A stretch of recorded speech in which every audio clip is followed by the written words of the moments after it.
Nahihirapan po ba kayo huminga? Nagsuka po ba kayo? Dok, si Doc RJ Tanyag po ang gusto kong mag-check up sa akin. Siya kasi ang nakakaalam ng history ko tsaka siya yung doktor ko noon. Pasensya na po kayo, Nay. Hindi po pwede si Doc Tanyag kasi nasa ICU po siya. Nakomatose po siya. Diyos ko naman, anong nangyari? Alam mo, napakabait na doktor yan si Dr. Tanyag. Ang alam ko, may anak din si Dr. Tanyag na doktor din. At magaling din.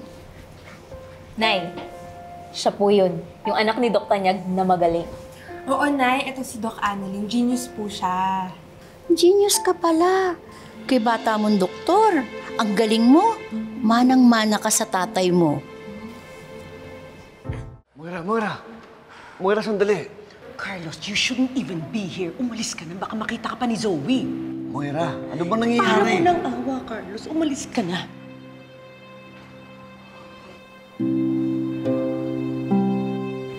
Ano, pinapatawag niyo daw po ako? Oo. Kanina sa ER, narinig ko yung pasyente. Hinahanap yung magaling na anak ni Obeng. At narinig kong inako mo na ikaw ang anak na magaling na doktor ni Obeng. Ano, pasensya na po pero hindi naman po kayo nagsabi nun. Oo, pero hindi mo tinutulan. Sorry po pero in-endorse ko naman po si Zoe sa pasyente, Lo. Sa huli na siguro. Tsaka, halatang-halata ko na ikaw ang favorite nito si Doktora Minor. Habang si Zoe naman, ang paborito niyang pagalitan. At pag pinapagalitan si Zoe, ikaw, wala kang kibo, deadma ka lang. Hindi naman po sa ganun. Hindi po kasi namin pwedeng sagutin yung mga chief risk po namin. Alam kong magaling ka, Annalyn. Pero, wag mo namang gawing kulelat yung kapatid mo. Lo, wala naman po akong ganung intensyon eh. Oo nga, pero yun ang nararamdaman ni Zoe, pati ako. Lagi na lang ikaw ang bida. Pagkatapos, nagtapunan ba kayo ng milk tea? Tinapunan mo pa siya ng milk tea. Ano ba? Lo, hindi ko nga po ginawa yan. Hindi ko naman po tatapunan si Zoe ng milk tea. Ay nako, sumasakit na ang ulo ko sa inyo. Sanay ako sa mga empleyado na gustong mapalapit sa akin. Sa dami ng empleyado ko, alam ko na kung sino sumisip-sip. Hindi mo kailangan yun. Kasi magaling ka naman. Pero, ang gusto ko lang ay lumugar ka. Alam ko, anak ka rin ng anak ko, apo kita. Pero, tandaan mo, si Zoe ang legitimate na anak ni Obeng.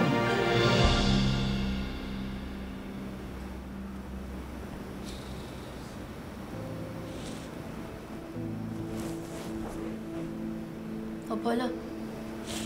Hindi ko naman po nakakalimutan na ako po yung anak sa labas eh. Mabuti. At nagkakaintindihan tayo. Sige. Bumalik ka na sa trabaho.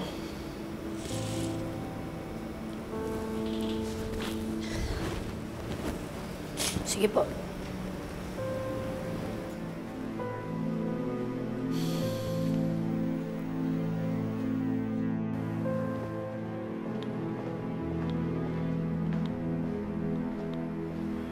Mom?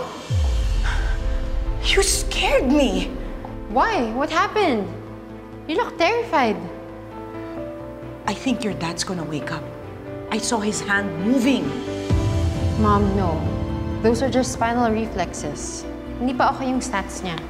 But Doc Ray said that there's a chance na baka magising ang dad mo. Is that why you're scared?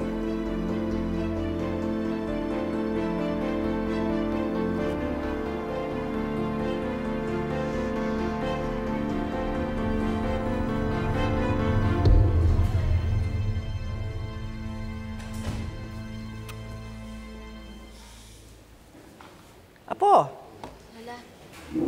bakit hindi mo ginagalaw yung sopas mo? Lalamig yan.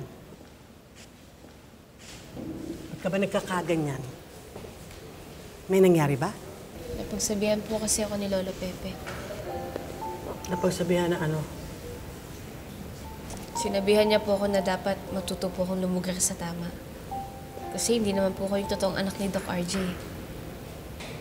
Masakit po pala, Lola, no? Yung papamukha po sa akin na anak po ako sa labas. Gusto mo sapukin ko yung matandang yon? Sabihin mo lang. Lola, wag na po. Totoo naman po yung sinasabi niya eh. Dapat nga po, masanay na ako eh. Kaya mo, Apo. Ang mga mapagpakumbabayan ang itinataas ng Diyos. Darating ang araw, lalamunin nila lahat ng mga sinabi nila. At pagdating niyan, hahalakhakan ko lang ang matandang Pepe na yan. Na! Sige, kumain ka na. Masarap yan. Thank you po.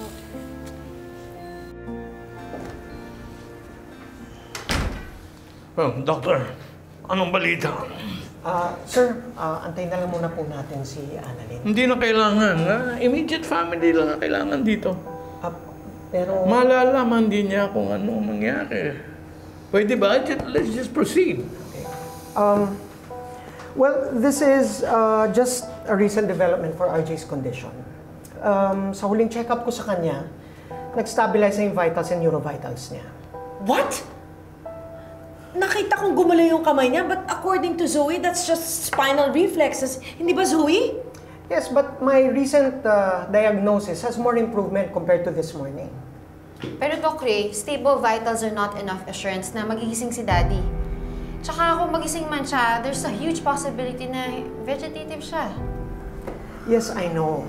But there are cases. However, you know, the possibility is very small that some people, for whatever reason, can actually go back to a normal life after a coma. Very slight chance. However, you know, I'm holding on to that. Slight chance? Ray, wag mo na kaming paasahin. Diretsahin mo na kami.